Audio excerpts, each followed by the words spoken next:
Emotionally avoidant people teach you to choose yourself. Right now, you're thinking that if I love them well, then eventually they will open up. Eventually, they'll trust me.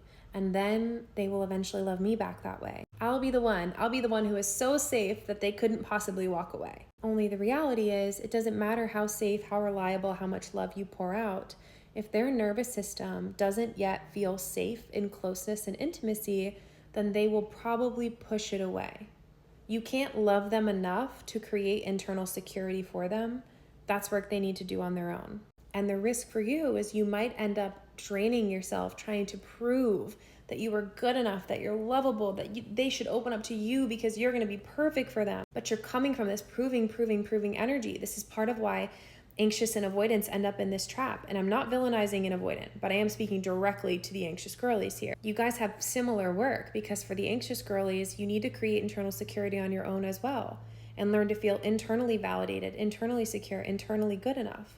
And then you will naturally start becoming more attracted to healthy, secure partners who mirror that, who can fully choose you. But right now, you're gravitating toward emotionally avoidant people who can't fully choose you because you're thinking, if I can get them to choose me, then I'm finally good enough, then I'm finally lovable. So in reality, you dating emotionally avoidant people, it's not about them, it's actually about you. Why are you staying in environments where you have to chase and earn love? Why are you staying in environments where you feel like you have to be perfect and you're walking on eggshells to keep the love? How long have you been trying to prove that you're worth choosing? And what would it be like to believe that you can be loved and chosen just for who you are? I work with a lot of clients who lean a little bit more anxious and tend to go for emotionally avoidant folks.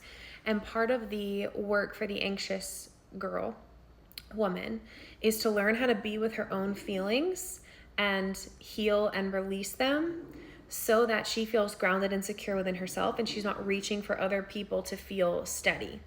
And then we start healing the fears of the fears of abandonment and the fears of rejection, and start grounding into self-worth.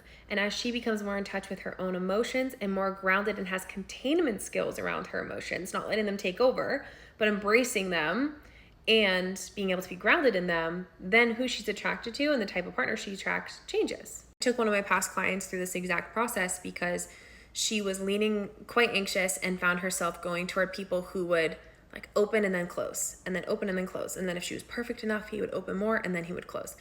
And that person is working on their own healing to become more emotionally available. But for her, it was a really important lesson to learn to choose herself and to know that she wants to be in safe, healthy love where emotional intimacy is available, and to let that person go.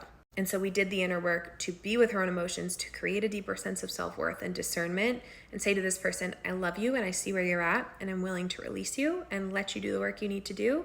And I need to do the work I need to do to love and choose me, and not chase after somebody who's inherently pulling away because I think if I get you, then I'll finally be good enough. Again, not villainizing either party. These are just attraction patterns. If this is something that you struggle with and you want to break out of this cycle, message me on Instagram. Let me know what's going on, whether you are more in that avoidant or that anxious camp, and you want to be more in touch with your emotions and feel safe in closeness, or you want to learn how to be whole and complete on your own as an anxious girly and start moving toward healthy partnership from there.